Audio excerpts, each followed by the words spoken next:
En fait, c'est croire envers les autres. Le problème quand on a une blessure, c'est qu'on se referme, on se renferme sur soi-même, ce qui amène des fois à des ruptures de couple. On se renferme par rapport à l'armée. En fait, c'est tous ceux autour de vous sont responsables de votre situation, mais surtout pas vous.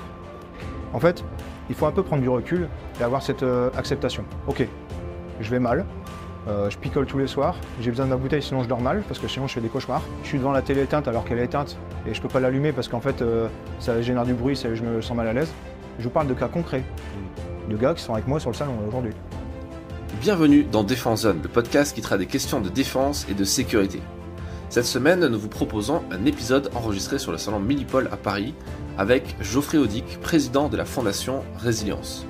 Avec lui, nous allons parler de l'avenir des blessés dans les armées et de reconversion professionnelle. N'oubliez pas de vous abonner au podcast ainsi qu'à notre magazine papier en vous rendant sur le site défense-zone.com. Nous vous souhaitons bonne écoute. Bonjour Geoffrey, est-ce que tu peux te présenter s'il te plaît? Bonjour, Geoffrey Audic, donc ancien militaire, blessé de guerre, 38 ans, père de 2 enfants et pacsé. Et donc entrepreneur blessé, participant au parcours défense entrepreneur du ministère des Armées, en partenariat avec le MEDEF. Ok. Avant tout ça, est-ce que tu peux nous parler un petit peu de tes débuts? Pourquoi avoir choisi l'armée? Qu'est-ce que tu y as appris? Comment ça s'est passé ta carrière? Donc j'ai un père qui était parachutiste, qui me parlait beaucoup du domaine militaire en l'occurrence, et particulièrement des chasseurs alpins qui étaient des unités qui l'avaient formé en montagne, sur des phases de dépassement de soi, d'aguerrissement. Et lorsque je me suis tourné vers ce métier militaire pour me mettre au service de mon pays, j'ai choisi le domaine des chasseurs alpins, de l'infanterie, et de démarrer malgré le fait que j'ai un bac, par une carrière de militaire du rang, pour qu'avec le mérite, je puisse devenir sous-officier et évoluer et commander des hommes au combat. Donc j'ai démarré toute cette aventure en 2005, à l'âge de 18 ans. Je me suis engagé, je ne connaissais pas du tout la montagne, et c'est ce que j'explique dans le livre, c'est que j'ai dû totalement m'adapter. Je m'appuyais sur une expérience dans les sports de combat, donc judoka de haut niveau, et j'ai pu utiliser mes compétences, on va dire, de dépassement de soi, de force mentale, pour surmonter la phase d'intégration chez les chasseurs alpins. Je ne savais pas skier, je n'avais jamais fait de montagne, mes parents n'avaient pas les moyens de m'amener en vacances de neige, donc je rêvais d'aller en montagne. Donc j'ai démarré en 2005, je suis parti en mission opérationnelle en Côte d'Ivoire en 2008, puis au Tchad, au Darfour, lorsqu'il y a eu les camps de réfugiés qui ont eu des problèmes de sécurité. Ensuite, je suis devenu sous-officier en 2009, 4 ans après mon incorporation, toujours dans l'infanterie. Et je suis parti donc en Afghanistan, ce qui a été un tournant dans ma carrière, puis en Centrafrique, puis au Mali, en 2014. Pour revenir à l'Afghanistan, je suis parti pour commander des hommes au combat, pour des valeurs qui me sont chères, ne serait-ce qu'apporter l'éducation à ces populations. De notre rôle, et je le dis souvent, les gens ont une vision un petit peu, je pense, faussée de nos interventions. Mais on a passé la plupart de notre temps à sécuriser des zones pour qu'on puisse faire intervenir des structures, ou tout du moins des unités spécialisées, avec des secouristes, avec des médecins, parce qu'il y a des enfants qui avaient des gangrènes, mais il fallait sécuriser le secteur, et aussi reconstruire potentiellement des écoles, ou aider à construire même des mosquées. L'idée, c'était d'amener aussi cette part d'éducation à ces populations qui en étaient privées, ou tout du moins certaines étaient privées. Mais évidemment, notre présence sur place pour sécuriser la zone a amené à des moments d'action de feu, il faut se le dire. Maintenant, de ces actions de feu, j'en suis ressorti, certes, en me connaissant davantage, mais ce que je peux dire aussi, c'est que la plupart du temps, j'ai ressenti essentiellement de la peur. Ceux qui vont vous dire que lors des actions de feu, en fait, ils n'ont pas peur, c'est faux. C'est même, je pense, un problème pour le coup. J'ai ressenti essentiellement de la peur et souvent on s'imagine que lorsqu'on a une action de feu, on va être un autre militaire et ça y est, comme si on avait passé un cap. En fait, c'est faux. On peut avoir une action de feu avec une situation qui se passe très bien, une action de feu assez importante, vraiment avec quelque chose de tactique très poussé, où il faut s'adapter très vite et ça peut très bien se passer. Et des fois, vous allez avoir une action de feu, en fait, où c'est un petit élément perturbateur, et là, vous allez être bloqué. Vous avez des fois des blocages. C'est comme ça, c'est humain. Un petit peu, des fois, on est bloqué par la peur, par le stress et un sentiment un peu de sidération. Ça, c'est lié en fait à la fatigue, à comment vous êtes psychologiquement, est-ce que vous avez bien mangé, bien dormi, etc. Et donc, je me suis rendu compte que même après avoir vécu plusieurs actions de feu en mission, que ce soit en Afghanistan ou au Mali, en l'occurrence, aujourd'hui, je suis incapable de dire comment je pourrais réagir si je revivais une situation identique ou pas. Et au final, on pense atteindre un niveau quand on s'engage dans ces métiers, en disant voilà, le jour où j'aurai peut-être cette action de feu, il y a des gens qui font 20 ans de carrière, qui n'ont jamais eu ces actions. Et bien au final, on n'atteint jamais ce niveau de maîtrise. On fait que s'adapter, gérer sa peur pour la transformer en quelque chose de positif. On appelle ça le stress positif en l'occurrence. Voilà, ces expériences, j'en suis ressorti plus fort en me connaissant mieux en fait. J'ai appris l'humilité, j'ai appris la gestion du stress. Ça, c'est une chose. Après, j'ai eu une action particulière le 19 février 2011, où au retour de mission, entre deux vallées, on a pris deux roquettes dans notre véhicule. J'étais en tête du convoi. C'est ce que j'explique aussi dans le livre pour parler un petit peu de la gestion de la situation en fait, en réaction.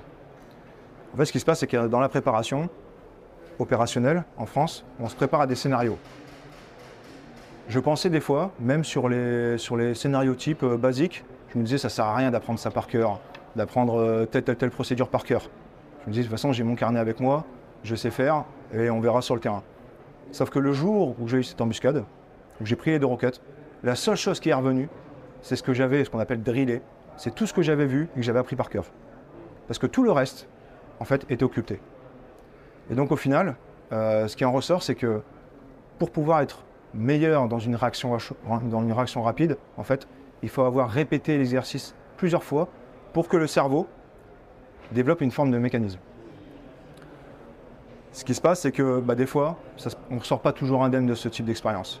J'ai un soldat qui a pris une roquette qui a été brûlée, qui est décédé sur le coup, et un autre qui a une jambe arrachée, qui s'appelle Benjamin, qui est maître chien.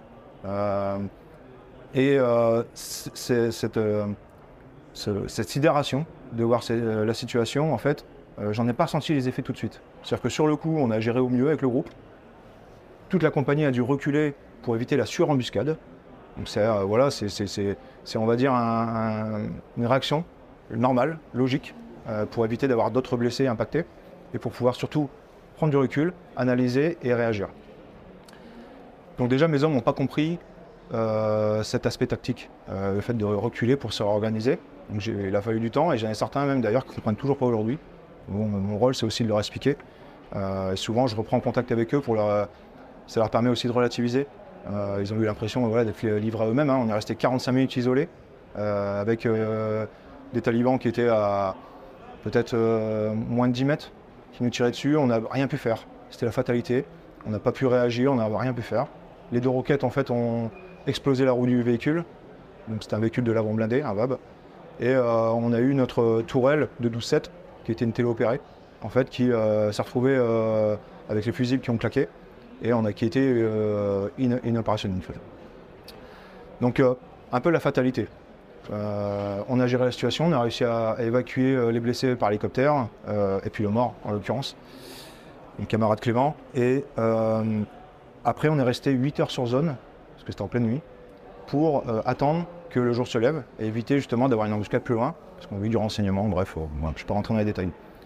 Ces 8 heures sur zone en fait dans le véhicule m'ont développé, c'est ça qui m'a développé le plus de séquelles, c'est que en fait les odeurs du métal brûlé, l'odeur du sang en l'occurrence, ont été enregistrées dans mon cerveau. Donc, je ne me suis pas rendu compte tout de suite. On est rentré au petit matin à la base. Là, on a été reçu par la prévôté parce qu'il y a toujours ces auditions à faire pour expliquer, suivi par l'aspect psychologique avec l'infirmerie, puis évacué dans la foulée en capitale pour pouvoir faire un bilan psychologique du groupe. Et en fait, cette phase, elle a été très dure parce que d'un seul coup, on perd cette capacité opérationnelle qu'on a. Et on se sent un peu, même si je pleure plus maintenant, mais on se sent faible en fait. On culpabilise. Et ça, c'est les premières séquelles. Et c'est ce qui démontre un petit peu le post-traumatique, c'est que souvent, il y a un sentiment de culpabilité, alors qu'on n'y peut rien, très clairement. Donc cette phase, plus le fait de porter le corps de Clément qui repartait en France, c'est nous qui avons porté le cercueil. Ça a été un moment fort aussi, que j'explique dans le livre Résilience. Et à l'issue, retour en France. Au retour en France, je suis rentré au bout de 4 mois et demi de mission, avec toujours, en plus, l'idée que je n'avais pas été au bout de ma mission, enfin voilà, une certaine frustration. Je me suis retrouvé chez moi, tout d'abord, dans un état de sidération, et j'étais un peu perdu, je parlais plus. Donc je suis retourné à l'hôpital psy à Percy, en service psy, où je suis resté de longues semaines. Et c'est une phase qui a totalement bouleversé ma vie, quoi. C'était une phase très difficile. Suite à tout ça, voilà, j'ai eu un divorce. Voilà, je me suis fermé de mes émotions. Et en fin de compte, ça a totalement bouleversé en fait, ce que j'étais réellement. J'étais plus du tout le même homme. J'ai pu avoir la confiance de mes chefs qui m'ont accompagné. En l'occurrence, le général Didier qui commande Saint-Mexan actuellement, l'école des sous-offres, qui était en ce temps-là chef de corps, qui m'a accompagné. C'est lui qui m'a aidé à écrire le témoignage pour que je n'oublie jamais ce que j'ai vécu et qu'on puisse ressortir aussi, faire connaître cette aventure et cette histoire. Et surtout en témoignage de Clément qui est décédé, qui était du 7e bataillon de chasseurs alpins avec moi. Et plus tard, dans l'idée de sortir un livre. Donc le général m'a accompagné, c'est le premier qui a lu mes mémoires, qui m'a conseillé sur aussi les éléments de langage. Parce que mon objectif, c'est certainement pas de critiquer quoi que ce soit, c'est surtout d'apporter des solutions et d'expliquer post-traumatique pour pouvoir en faire une force pour la suite. Je suis reparti en mission en 2014 au Mali, lorsqu'il y a eu le déclenchement des mandats au Mali pour les actions des djihadistes, en l'occurrence, qui descendaient vers le sud. Et en fait, le fait de repartir, c'est ça qui m'a permis de regagner confiance en moi, de repartir en mission et de retrouver, on va dire, une voie de reconstruction. Mais par contre, ça m'a rajouté des séquelles supplémentaires, c'est-à-dire l'hypervigilance, l'hypercontrôle. Je ne peux pas marcher pieds nus dans le sable, ce genre de choses. Bon. Après avoir fait le Mali, là, j'ai décidé d'arrêter la partie opérationnelle parce que je me suis rendu compte que l'aspect psy, déjà la blessure psy que j'avais en Afghan, même si ça avait consolidé une certaine partie de moi-même, au Mali, ça m'avait rajouté des séquelles et je ne voulais pas continuer à m'autodétruire. Mais encore une fois, c'est moi qui ai voulu partir au Mali. Donc après, je suis devenu instructeur pour les unités dans le Nord en zone urbaine, au Sanzub. Pourquoi le Nord? Parce que je suis originaire de là-haut et que j'avais, suite à mon divorce, besoin de gérer ma fille, qui a actuellement 10 ans, et qui était du coup dans le Nord avec sa maman. Et j'ai fini ma carrière à Sassir Kouadkidan en formant les officiers, pour transmettre mon expérience et permettre à ces jeunes, en tant que futurs cadres, de mieux appréhender le post-traumatique, de mieux le comprendre pour mieux aider ceux qui en sont victimes. Au final, ma carrière a eu un tournant en 2011 et ce que je me rends compte, c'est qu'après, derrière, j'ai réussi petit à petit à faire de ces séquelles et ces expériences avec lesquelles je dois vivre, quoi qu'il arrive, de toute façon je n'oublierai jamais, mais d'en faire une force. D'en faire une force pour aussi bien nos blessés, qui ont besoin de trouver des personnes qui ont un petit peu les sortir de leur zone de confort et puis leur dire, les gars, ok, on a été blessés, certes, mais à un moment, il va falloir qu'on rebondisse. Il va falloir qu'on fasse preuve de résilience. Vous êtes dans le dur, il n'y a pas de souci, personne ne vous jugera. Par contre, maintenant, on va s'en sortir. Et comment? Et je vais l'expliquer après. Une force aussi pour nos futurs cadres, que ce soit les jeunes officiers et les jeunes sous-officiers. Actuellement, j'interviens en conférence à Saint-Mexan, où j'explique les séquelles visibles, invisibles, aux jeunes sous-officiers, pour que quand ils arrivent en régiment, ils puissent être des cadres de contact, parce que c'est les seuls, en fait, qui vont pouvoir détecter quand quelqu'un a un post-traumatique. Je vais vous donner un exemple, et ce que j'ai vécu plusieurs fois en unité de combat, c'est qu'on on savait qu'il y avait certains qui avaient des problèmes avec la boisson ou autre, qui avaient besoin de se retrouver tout seuls, alors qu'en temps normal, avant une mission opérationnelle, avant telle mission opérationnelle, ils étaient toujours en groupe. D'un seul coup, ils se retrouvent à vouloir être tout seuls, à s'isoler, à se mettre dans la violence, etc. Sauf que, en fait, nos chefs sont formés de plus en plus, et on va dire même éduqués à ces sujets. Le problème, c'est qu'ils ne sont pas tous les jours en présence. Les hommes, voilà, c'est parce que c'est leur niveau de responsabilité qui fait qu'ils ne sont pas tous les jours avec. Et les seuls qui peuvent détecter des séquelles, ce sont les cadres de contact, qui vont pouvoir avoir un changement de comportement. Donc aujourd'hui, en fait, j'interviens pour former les cadres de contact afin qu'ils puissent avoir des meilleures clés, mieux comprendre, ne pas juger et accompagner d'éventuels post-traumatiques. Voilà. En tout cas, ces sujets par rapport aux blessés et comment je fais une force pour servir le prochain. Super. On va en parler un peu de ça, et notamment du livre dont tu as déjà parlé. Pour continuer dans ton parcours, j'ai lu dans ton livre justement qui s'appelle Résilience, on mettra les références en description, que tu as fondé une association, SEAL Teams, c'est ça? Ouais, c'est ça, en fait, c'est une association avec des blessés de tout milieu. J'avais un adjudant-chef qui s'entraînait, qui était blessé, qui s'entraînait au Sans Gym en l'occurrence, et qui par le sport avait trouvé ce moyen de sortir un petit peu de sa bulle. Et c'était un trou de marine, etc., qui était ancien commando, et tout le monde le surnommait le SEAL. C'est en fait quand on a voulu organiser une course d'obstacles et participer à une course avec lui, en fait on a donné ce nom, voilà, on n'a pas calculé, on ne s'est pas dit c'est une SEAL, non, rien à voir. C'est vraiment par rapport à cette personne. Et puis au final, on s'est rendu compte sur cette course que ça nous a permis d'avoir une bulle d'oxygène, se retrouver entre nous et pouvoir penser à autre chose, le temps d'un week-end. Bon, ces défis sportifs, aujourd'hui, il y a énormément d'assauts qui en font, et c'est très bien, ça permet de s'oxygéner l'esprit, ça permet de se retrouver entre nous, bon. Mais ça ouvre pas forcément vers le monde civil. En tout du moins, ça ouvre pas forcément sur une perspective d'avenir. Donc j'ai fait 8 ans des défis sportifs dans tous les sens. On était en Équateur, enfin un sommet à 6000. On a traversé encore il y a 2 mois le lac Léman à la nage, à 5, sur 75 km, avec 32 heures de nage. C'est bien, de manière ponctuelle, mais il faut aller beaucoup plus loin que ça. Donc, ressentant une certaine frustration d'avoir aussi les femmes qui m'appelaient après ces défis en me disant bah voilà, mon mari il est rentré à la maison, il décompense là, il vient encore de regarder la télé éteinte, il vient encore de reboire ou me taper dessus, ou alors il est violent avec les enfants. Et en final, il a vécu un week-end un peu d'oxygénation, mais au final ça n'a pas changé parce que pourquoi? Le lundi matin, il était de nouveau chez lui, sans un but précis, sans un objectif. Et au final, c'est ça des fois, et souvent même, qui crée des tensions dans le couple, parce que la femme travaille, elle rentre le soir, elle retrouve quelqu'un qui est toujours sur le canapé, quand il est encore en état de pouvoir communiquer, parfois enébrié, parfois alcoolisé. Voilà, il faut se le dire, enfin, c'est la réalité de la vie. Mais à un moment, on ne peut pas que critiquer les choses, c'est ok, qu'est-ce qu'on met en place pour changer les choses? Et moi j'ai choisi, en tout cas tous ceux qui m'accompagnent, ont choisi de se mettre au service de la cause, en proposant autre chose. Un parcours, être utile, et être utile à qui? À notre société. Et on va venir après par rapport au domaine des entreprises. Carrément. Alors, on a eu l'occasion d'échanger sur le post-traumatisme avec Scoob, un ancien du CPA10 qui a été blessé au combat aussi, et qui, avec son thérapeute Julien, parlait du retour à la vie normale, et puis ensuite la relation avec les proches, le fait que effectivement, ça change quelque chose dans ta tête, dans ta façon de penser, dans plein de choses qui bousillent aussi le quotidien, malheureusement, le tien et les autres, celui des autres.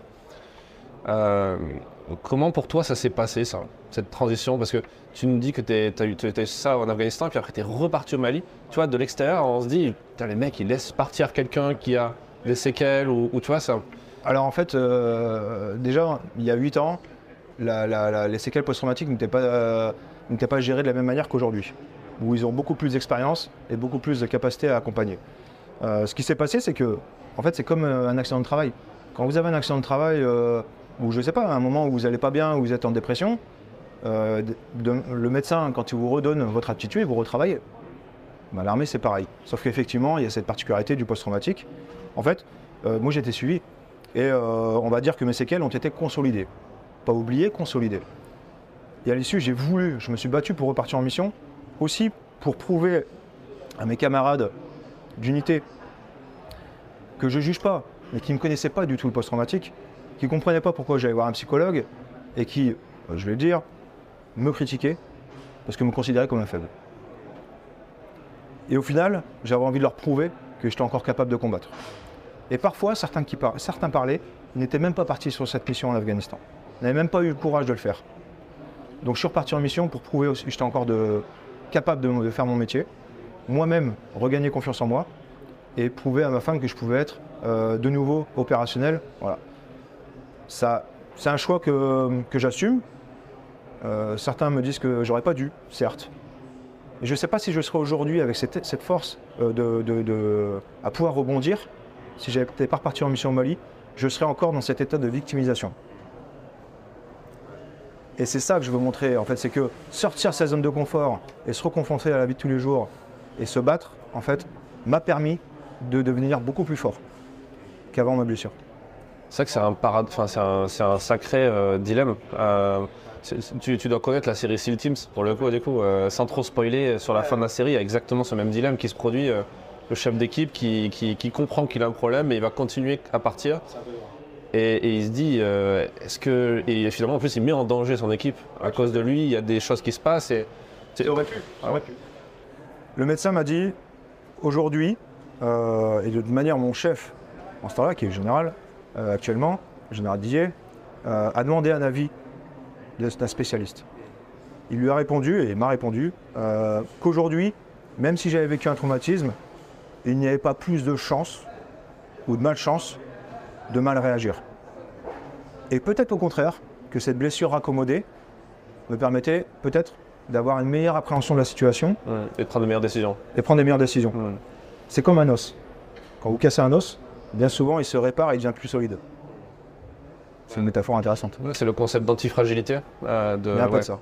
Et c'est ce que j'essaie de générer aujourd'hui au travers de la fondation, qui est clairement la structure 2.0 pour les blessés, qui permet d'aller beaucoup plus loin et de remettre les blessés dans une situation où il est digne, une situation de dignité, au service de notre pays et au service de qui? De notre jeunesse. Cette jeunesse aujourd'hui, s'il n'y a pas des hommes comme nous qui se mettent pas au service, à leur transmettre des choses avec bienveillance, clairement je vois pas qui d'autre pourrait le faire. Il est de notre rôle et de notre devoir de le faire. Ouais.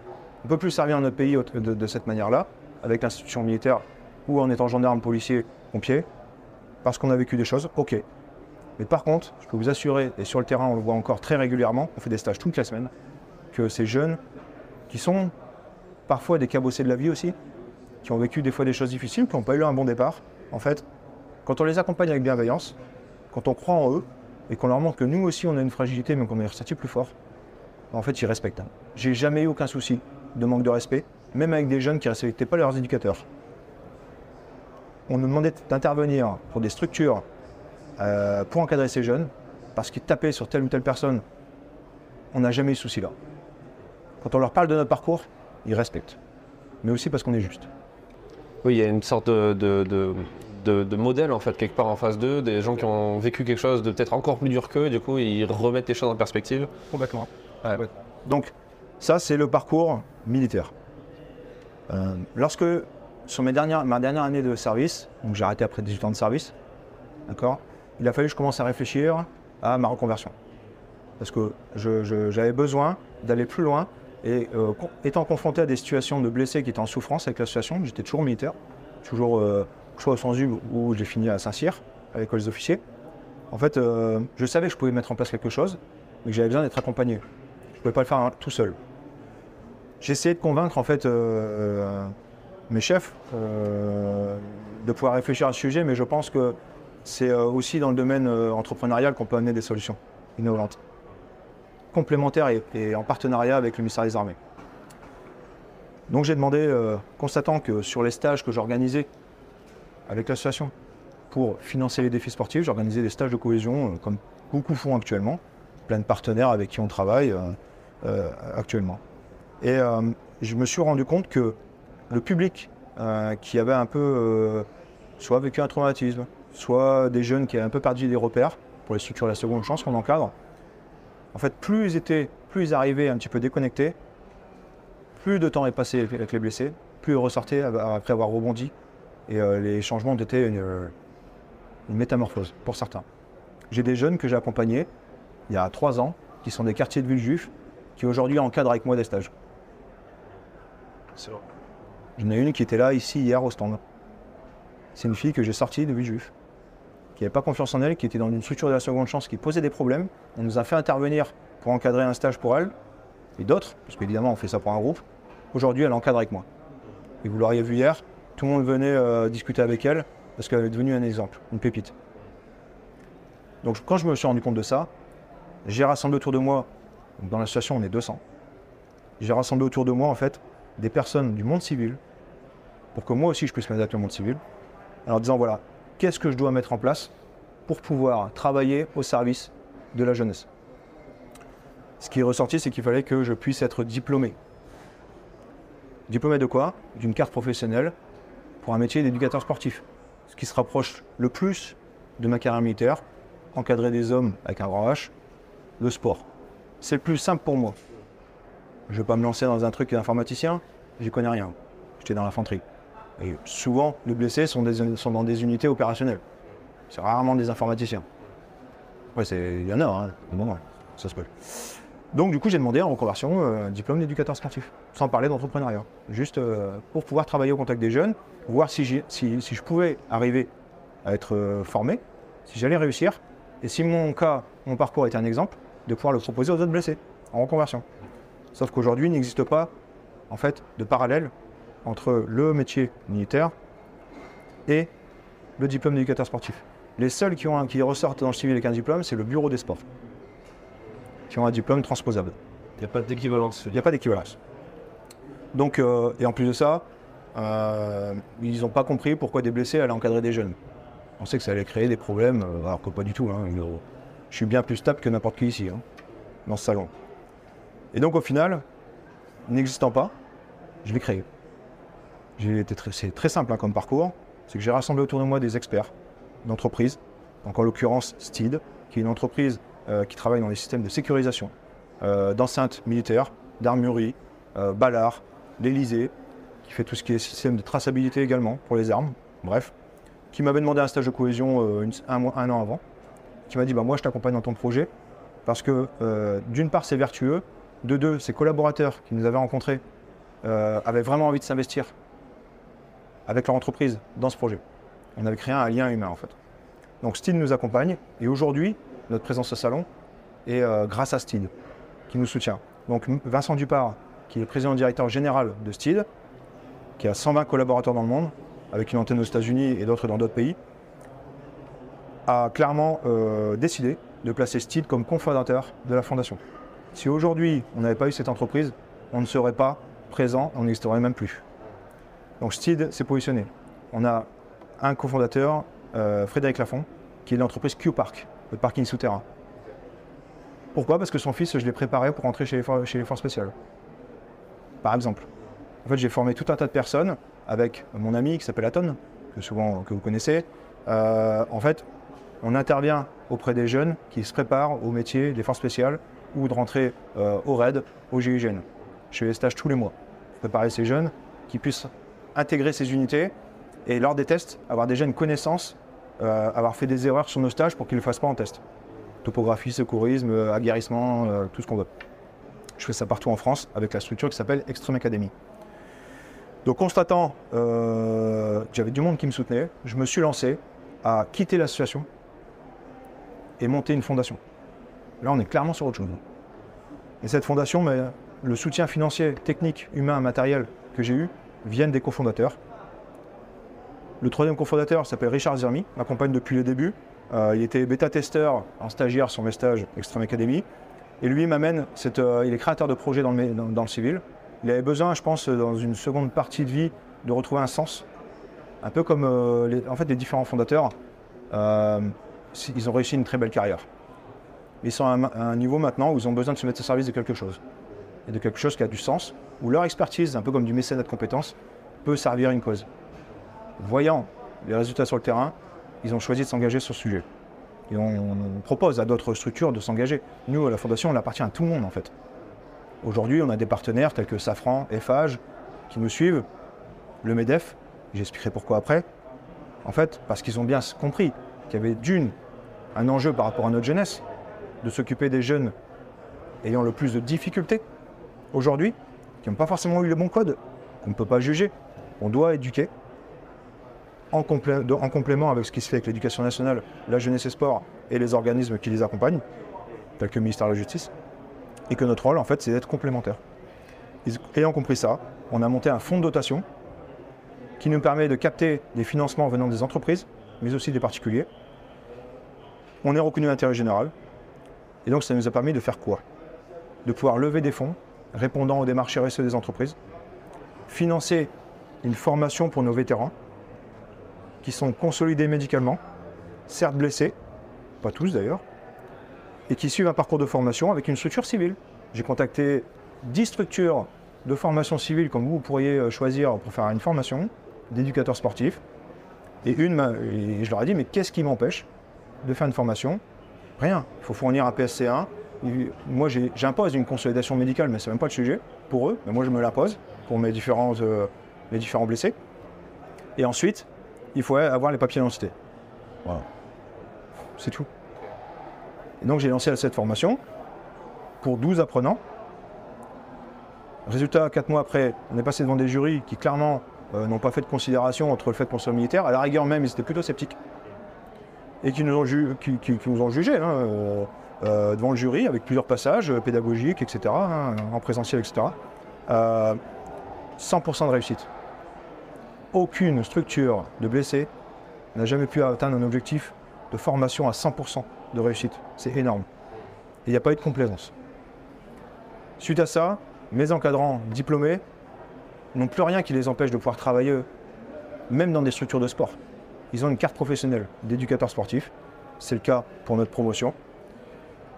Et encadrant des stages depuis 2 ans pour des jeunes un petit peu en difficulté, avec les centres épides, on fait des stages de rupture, avec les centres ADAPI pour le handicap, on fait des stages de valorisation. On permet à ces handicapés d'avoir accès à des activités en extérieur. Cet été, j'avais des trisomiques qui bivouaquaient, qui chantaient autour du feu. C'était génial. Et nous, je peux vous assurer qu'on prend une claque. Humainement, c'est très fort. On appelle ça l'égalité des chances. Dernier sujet, c'est les stages pour les jeunes délinquants. Et donc, on travaille avec des organismes, ça va être annoncé officiellement, prochainement, pour, on va dire, amener à ces jeunes sur un programme complet, pas juste ponctuellement, sur 15 jours de stage, puis 1 mois de tutorat. On va se positionner 1 pour 1 avec les jeunes, on aura détecté, de pouvoir les accompagner et qu'ils n'aillent pas en prison à l'âge adulte. Je ne peux pas en dire plus aujourd'hui, ce sera annoncé officiellement, c'est pas moi qui vais l'annoncer. Ce qu'on appelle les parcours d'inspiration militaire. On ne parle pas de mimétisme militaire, on parle d'inspiration militaire. C'est-à-dire qu'en fait, c'est des expériences militaires, j'ai envie de dire, j'ai aussi des pompiers et des policiers ou autres, donc voilà. Les valeurs acquises dans ces institutions, mises au service de ces jeunes de manière bienveillante. C'est un peu ce qui se fait avec le SNU, quelque part. Alors, oui, sauf que nous, on avait plusieurs choix. Soit on se concentrait sur le public, le tout public, comme le SNU, avec un pourcentage de jeunes en difficulté. Soit on se concentrait sur ceux qui avaient vraiment besoin de nous. Je pense que les jeunes entre 15 et 18 ans, qui ont des problèmes de délinquance, graves, hein, on parle de braquage, homicide, on parle de choses comme ça, sont ceux qui vont arriver en prison à l'âge adulte. Je peux donner des chiffres, presque pour tous. Si aujourd'hui, on éduque ces jeunes dans un moment de leur vie où ils sont encore malléables, on aura moins de jeunes qui vont récidiver. Mais pour ça, il faut un accompagnement dans la durée, c'est pas juste ponctuellement un stage, c'est de les accompagner sur le long terme. Et je vais vous expliquer comment. Premier temps, on fait une immersion en structure dans un centre. On appelle les centres éducatifs fermés. On va rencontrer les jeunes, se présenter aux éducateurs, qui sont aussi des éducateurs, mais eux, spécialisés pour ces domaines-là, et nous, éducateurs sportifs. On va se présenter à eux, on leur explique le programme, et on va dire l'aspect psycho-pédagogique, et l'attitude, la posture qu'ils doivent avoir avec nous, et que nous, on aura avec eux. En fait, on co-construit avec eux. Ensuite, ils suivent 3 semaines de stage avec des objectifs différents. Le premier stage, on les amène en bord de mer sur 5 jours, et en fait, on va les accompagner, apprendre à les connaître, et petit à petit, mettre du cadre. Pour qu'en fin de semaine, on les connaisse bien, ils nous connaissent bien, ils ont confiance en nous. C'est le seul objectif, c'est la confiance. Le deuxième stage, on va les amener sur des enceintes type militaire. Et là, on va aller sur le dépassement de soi. Moi, j'ai 20 terrains en France actuellement, avec des parcours d'obstacles. Donc, j'ai tout adapté pour ça. Et en fait, on les a amenés à avoir cette phase de dépassement de soi, d'introspection sur les marches, de réfléchir à qui ils sont, tout seuls. Il n'y a pas besoin de leur dire, ils le feront. Sortir de leur zone de confort, pour qu'ils rebondissent. Et on fait tout avec eux. Quand moi je demande à un jeune, à un groupe d'aller nettoyer les sanitaires, d'aller nettoyer les toilettes, l'instructeur fait avec eux. Par exemplarité. Et là, le jeune, il ne peut rien dire. Il ne peut que suivre. On lui a montré comment faire et on lui a montré ce qu'il devait faire. Et on fait avec lui. On va dans la boue, il va dans la boue. Voilà, on fait tout. Il prépare le repas, il prépare le repas. En fait, on fait tout avec le jeune. Le 3e stage, on va en montagne. Et là, en fait, on va l'amener à encadrer des activités pour d'autres publics. En l'occurrence, ces personnes en situation de handicap qui attendent qu'une chose, de pouvoir participer à des activités, eh bien nous, on les invite avec la Fondation, gracieusement. Et en fait, on va leur proposer un stage où il y aura aussi des jeunes, mais qui seront pour nous donner un petit coup de main en tant qu'aide à l'instructeur. Voilà. Et au final, ces jeunes, ils vont voir des profils certes handicapés, avec des particularités, mais qui ne baissent pas les bras. Parce que je ne sais pas si vous avez déjà remarqué, mais les personnes en situation de handicap développent une force mentale, une force morale exceptionnelle. Et ça, je veux le montrer aux jeunes pour qu'ils relativisent sur leur situation. Suite à ce parcours, on va détecter des profils compatibles avec un parcours de tutorat. Un de mes encadrants, éducateur sportif, va être binômé, c'est moi qui vais le faire pour les premiers temps de l'expérimentation, va être binômé avec un jeune qui va vivre 1 mois ma vie. Si aujourd'hui j'avais un jeune en tutorat, il sera à côté de moi ici au moment où je vous parlais. Il va vivre ma vie pendant 1 mois, je vais lui faire découvrir d'autres codes, d'autres publics, des entreprises. Le partenariat avec le MEDEF me permet de présenter ces jeunes à des entreprises qui ont envie de redonner une chance à la jeunesse, telles que FH, en l'occurrence, Safran et d'autres, ou Q-Park, et qui vont pouvoir proposer un parcours de réinsertion à ce jeune. Ça, c'est la première hypothèse. La deuxième hypothèse, c'est que le jeune, s'il a envie peut-être de découvrir un peu plus loin le métier militaire, mais ce n'est pas mon objectif, je ne suis pas recruteur, c'est lui faire intégrer un SMV, service militaire volontaire. Sinon, lui faire intégrer un centre épide, centre de réinsertion, 17-25 ans. Et le dernier, c'est si vraiment on détecte qu'il y a un profil compatible pour ça, on espère en avoir cette année, on en aura je pense, c'est qu'il intègre la fondation, qu'on le forme et que lui devienne un des instructeurs pour les autres jeunes des années suivantes. Ok. Voilà. Ouais, c'est un beau programme. Ouais. Et c'est effectivement ça qui permet de sauver certains jeunes qui finiraient effectivement en prison, qui n'auraient pas leur place dans l'éducation nationale aussi. Exactement. Et quand on voit les difficultés, je ne sais même pas si le mot il est assez fort pour juger ce qui se passe dans l'éducation nationale, c'est un peu compliqué. Après, par rapport à l'éducation nationale, il faut ce qu'ils peuvent. Oui, c'est ça, bien sûr. Il y a l'éducation des parents aussi. Ouais. Par exemple, dès que un prof, ça j'en discute avec eux parce que je travaille avec eux, dès qu'un prof va sanctionner un enfant, encore en termes de sanction on n'est pas bon, hein, on va automatiquement remettre en question sa parole.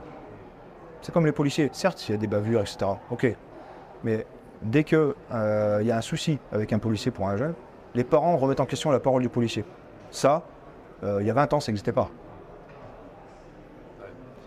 Oui, et d'autant plus, autre chose qui a été aussi beaucoup relevée au moment du SNU et qui, je pense, a freiné aussi, c'est ce qui a été annoncé comme élément perturbateur pour essayer de faire en sorte que cette initiative soit plus large, parce que sinon ça ne concerne que des gens volontaires, donc vous l'avez dit, ce n'est pas les gens que vous ciblez vous, eux, ils ne vont pas vouloir, ils ne seront pas volontaires.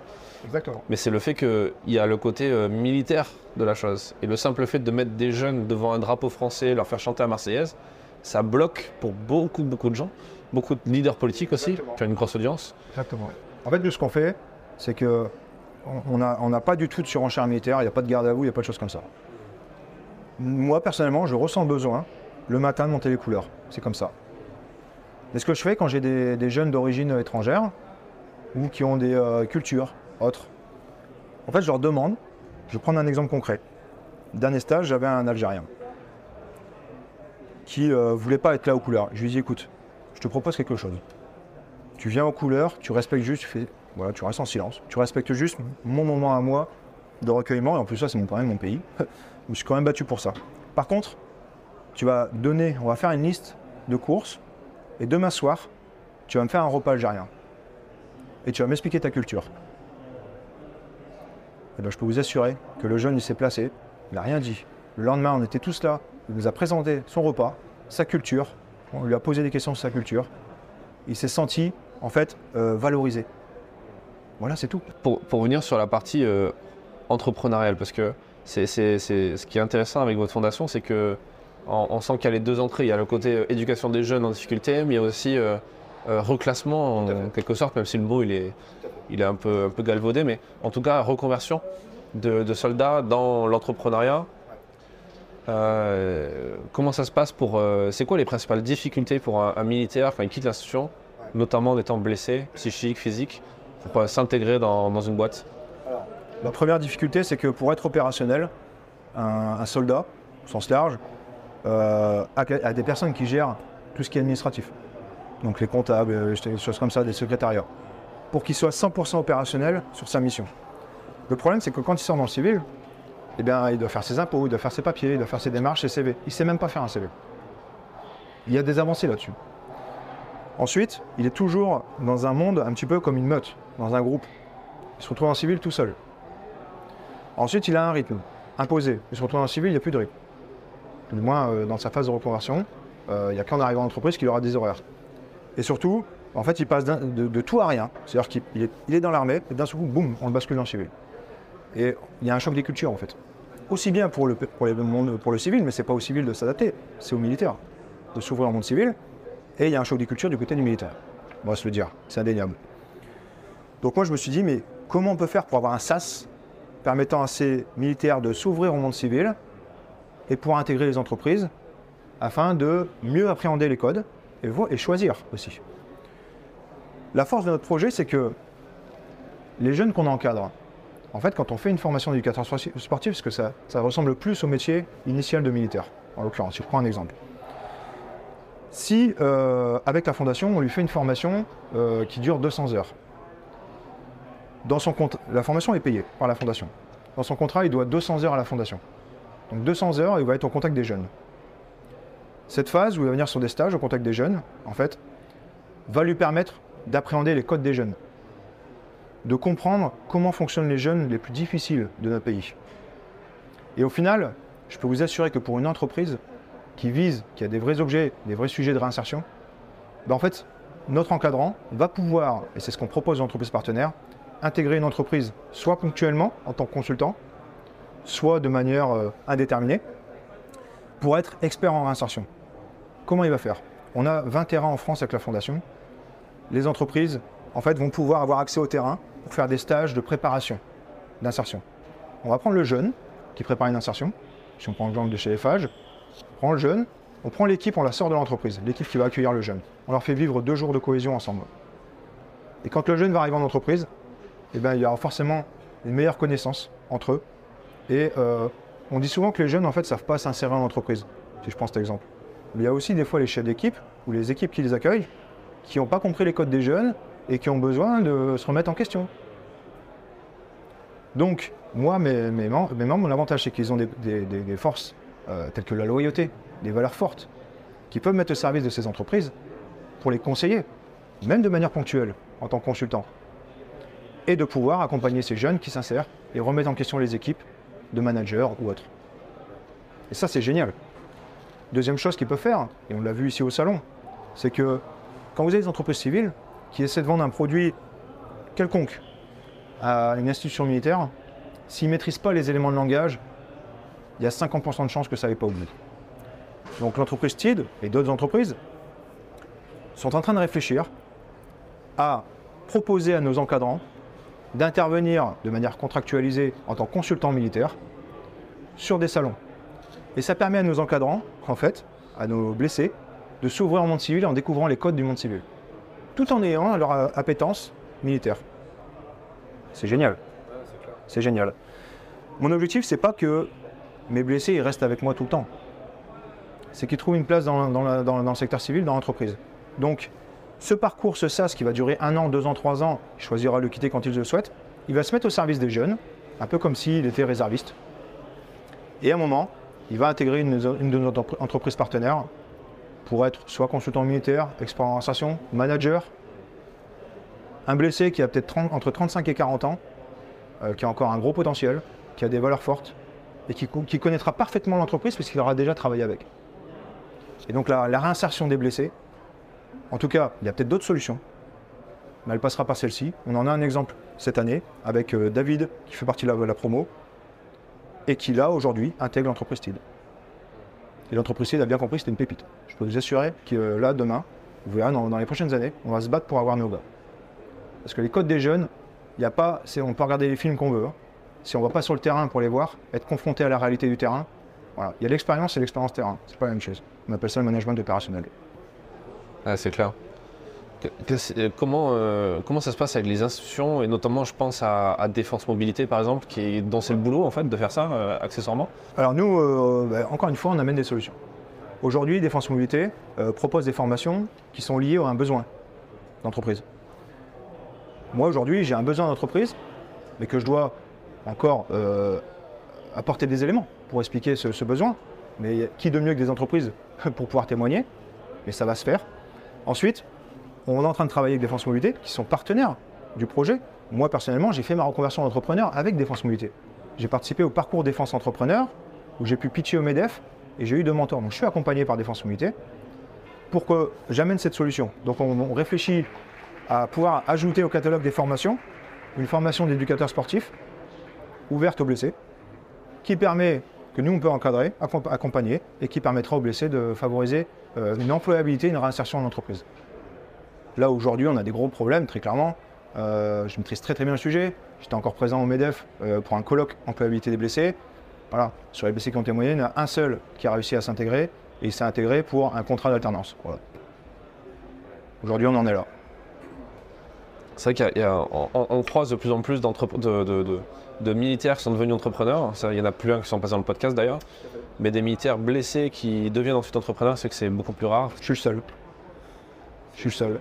Donc moi actuellement je suis en reconversion, je vais être réformé prochainement. Ma reconversion en fait accompagnée par Défense Mobilité, par l'armée et par le comité liaison défense du MEDEF, le comité qui fait le lien entre les armées et l'entreprise. Et donc tout ce programme et tous ces soutiens me permettent aujourd'hui de pouvoir présenter ces projets qui à mon sens répondent à plusieurs enjeux. Dans un premier temps, et le plus important, au-delà de tout, c'est l'enjeu sociétal. Notre société, si personne ne se met au service de nos jeunes, clairement, on se trompe d'objectif. On peut vendre des brosses à dents, on peut vendre des chamallows ou du shampoing. Et si aujourd'hui, on n'investit pas ce type de projet, très clairement, on se trompe d'objectif. Parce que nos petits-enfants, on ne sait pas quel pays on va leur laisser. Ça, c'est la première des choses. Et je n'ai pas une vision pessimiste, je suis plutôt très optimiste. Toujours optimiste, mais réaliste. Moi, je suis sur le terrain et j'invite qui le souhaite à venir sur le terrain, être confronté à ces jeunes en difficulté que personne ne côtoie, mis à part les organismes qui les gèrent. La violence dans leurs propos, les codes qu'ils ne maîtrisent pas, et la perception de la vie qu'ils ont, avec 50% de leur vie qui est virtuelle, c'est un désastre. Aujourd'hui, on doit réagir. Nous, on réagit depuis 2 ans avec la Fondation. On doit réagir. Et c'est sur ce type de projet. On finance des démarches RSE pour tout un tas de sujets, des lignes portées sur le handicap, la réinsertion, ok. Mais en fait, très clairement, il y a s'engager sur du concret, au service de notre pays, et s'engager juste parce qu'on veut éviter d'avoir une amende, en fait, pour faire simple. Ça, j'en discute avec tous les plus grands entrepreneurs des plus grands groupes. Donc, je commence à avoir une certaine maîtrise du sujet. Donc, évidemment que investir des fonds dans une fondation qui vous permettent de répondre à vos démarches RSE, de défiscaliser à 60%, on est d'intérêt général, soutenir les vétérans qui ont servi notre pays, qui ont eu certains traumatismes, une difficulté, ils sont capables de travailler, et leur proposer une réinsertion pour enrichir votre entreprise, celui qui ne suit pas ça, très clairement, je ne vois pas ce qu'il n'a pas compris, quoi. Il ne peut être que gagnant. C'est gagnant, c'est clair. Il ne peut être que gagnant. Quand le gars il va intégrer un de mes vétérans dans son entreprise, qui en plus a un diplôme professionnel avec les codes des jeunes et qui a des valeurs fortes, qui connaît parfaitement l'entreprise parce qu'il l'a côtoyé à plusieurs reprises, soit sur des salons ou en immersion, il y a 0 risque. Hein. Et en plus de ça, ça rend service à notre société. Donc voilà. Moi, toute ma pédagogie, elle passe sur aller à la rencontre des entrepreneurs. Le MEDEF est forcément hyper attentif à ça. Parce qu'il n'y a rien qui existe, il n'y a aucun programme qui existe de cette manière. C'est pour moi, personnellement, une manière de servir. Ça me redonne aussi ma dignité. C'est une manière aussi d'aller chercher ma reconnaissance que je n'ai jamais eue. Voilà. Et aujourd'hui, je le dis souvent, j'ai servi 18 ans de mon pays pour des intérêts stratégiques, etc. et opérationnels. Aujourd'hui, je sers mon pays concrètement. parce que je sers des jeunes que je veux pas laisser dans cette difficulté, et sans juger les jeunes. Il faut juste les éduquer en fait. Il faut les éduquer avec des valeurs. Et pour ça, il faut être exemplaire. Pour ça, il faut vraiment se mettre dans cette situation où il va être miroir à nous. Si on n'est pas exemplaire, si vous lui parlez mal ou de manière vulgaire, vous ne pouvez pas vous plaindre qu'il le fasse. Et donc, nous, c'est pour cette raison que l'exemplarité et la capacité d'adaptation de nos encadrants est une valeur fondamentale. Ouais, c'est très intéressant. C'est quoi le conseil que vous avez eu, peut-être, et que vous aimeriez retransmettre à un militaire qui est soit en cours de reconversion, soit qui est blessé, qui est un peu moins optimiste et qui a envie de s'en sortir? Peut-être un truc qui vous a fait un déclic pour vous, qui vous a donné cette motivation. En fait, c'est croire envers les autres. Le problème quand on a une blessure, c'est qu'on se referme. On se renferme sur soi-même, ce qui amène des fois à des ruptures de couple. On se renferme par rapport à l'armée. En fait, c'est tous ceux autour de vous sont responsables de votre situation, mais surtout pas vous. En fait, il faut un peu prendre du recul et avoir cette acceptation. Ok, je vais mal, je picole tous les soirs, j'ai besoin de ma bouteille sinon je dors mal, parce que sinon je fais des cauchemars. Je suis devant la télé éteinte alors qu'elle est éteinte et je peux pas l'allumer parce qu'en fait ça génère du bruit, je me sens mal à l'aise. Je vous parle de cas concrets, de gars qui sont avec moi sur le salon aujourd'hui. En fait, c'est ok, accepter sa blessure. Ok, bah, on n'est pas faible, c'est comme ça. Il y a des gens qui ont un traumatisme, on n'y peut rien. Accepter, se faire soigner. Actuellement, l'armée le fait très bien avec les institutions, les hôpitaux. Les démarches administratives et la loi de programmation militaire avec Mme Miralles qui a été annoncée va en ce sens pour apporter des solutions aux blessés afin qu'ils puissent se consolider. Ok, ça va fonctionner. C'est en train d'évoluer. Les démarches administratives, on est soutenu. Je dis pas ça, j'ai aucun lien avec par rapport à la loi de programmation militaire. Mais très clairement, on a quand même du soutien. Il ne faut pas se le cacher. On peut critiquer ce qu'on veut, ok, ce ne sera jamais parfait, mais de toute manière, ça fait tellement longtemps, des dizaines et des dizaines d'années qu'on a des post-traumatiques. Quand vous étiez petit, on vous disait, ah, papy, il a fait l'Algérie, il ne faut pas lui parler de ça, sinon il s'énerve. Ou sinon il boit. C'était un post-traumatique. C'est juste qu'aujourd'hui, les gens ont ouvert les yeux et que ça a été médiatisé. Bon, voilà. Et le soutien est lié. Maintenant, jusqu'à la consolidation, avec ses défis sportifs, etc., ok, pas de problème. Mais après la consolidation, qu'est-ce qu'on fait? Qu'est-ce qu'on fait? Comment on permet à des gars de pouvoir travailler dans le monde civil? J'ai autour de moi les meilleurs experts. Que ce soit des experts RSE, des experts en process, des experts en transition, en reconversion, des armées, du civil, du MEDEF. On a monté un programme qui est le plus fiable possible. Mon objectif maintenant, c'est de dire voilà, le programme, il nous appartient, il vous appartient. La fondation, je suis au conseil d'administration, on est 5. Demain, vous voulez être avec nous, positionnez comme vous comme partenaire, vous intégrez avec un de vos membres le conseil d'administration et vous nous apportez les solutions qu'on a encore besoin, parce qu'on aura d'autres solutions à avoir besoin. Voilà. Et la fondation résilience, en fait, c'est la résilience de la nation, quoi. Voilà. Elle appartient à tout le monde. Et vous verrez, dans plusieurs années, il y aura toutes les plus grosses entreprises et énormément de militaires qui seront dans cette fondation, au service de notre pays. Et c'est certainement une solution, il y en a peut-être d'autres, je ne connais pas, pour les jeunes qui posent des problèmes actuellement. Qu'il faut éduquer. Ça aura un effet à moyen terme et à long terme. On ne va pas sauver tout le monde. On va peut-être en sauver 2, 3, 4, par-ci, par-là. Mais si vous soutenez un vétéran et que par an, il en sauve 20, imaginez-vous si demain on soutient 500 vétérans. J'ai un groupe avec des post-traumatiques, policiers, gendarmes, militaires, pompiers et même des médecins. On a des médecins, nous, qui interviennent sur nos stages, qui ont eu aussi ce genre de choses. Parce que des fois, on ne ressort pas indemne, c'est comme ça, dans les métiers, on ne sort pas indemne, et dans tout métier d'ailleurs. En fait, dans ce groupe, on a des post-traumatiques de partout. Ce groupe, il y a 1600 personnes. Je suis persuadé que si demain, je leur propose, si j'ai les moyens financiers, de leur proposer un parcours, pas forcément dans le éducateur sportif, hein. Peut-être qu'ils veulent faire dans la forge ou autre, peu importe. Mais si demain on leur propose quelque chose, je peux vous assurer qu'ils vont adhérer au truc. On a un potentiel qui est énorme, il faut juste le prendre par le bon bout en fait. Voilà. Et les post-traumatiques, c'est comme ça. Il faut l'avoir été pour le comprendre et pour apporter des solutions. Moi personnellement, et je le dis aux gars qui sont avec moi, qui d'ailleurs, rentrant chez nous, ne sont plus des blessés, sont des résilients. Déjà, ça évite qu'ils se victimisent et qu'ils se considèrent toujours aidés. Nous, on les appelle les résilients. Voilà. Chez nous, on ne parle plus de blessés. J'en parle ici, évidemment, mais on les appelle les résilients. Ces résilients, en fait, tout simplement, ils ont développé ces principes de résilience. On en parle avec M. Cyrulnik, Boris Cyrulnik, que vous connaissez bien, qui a développé le principe de la résilience.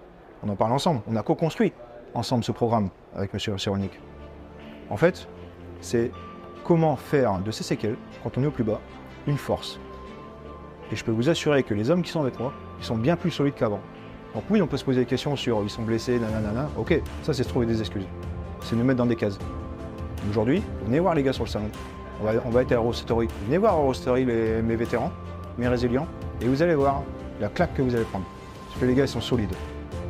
Le principe de l'os, l'escalade se reconstruit le plus solide. C'est ça la résilience. C'est une très belle conclusion. Merci pour cet échange. Merci à toi. Et à bientôt. Merci beaucoup en tout cas. Merci de ton soutien.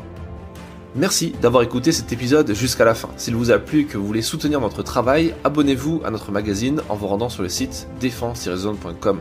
À très vite pour un prochain épisode du podcast.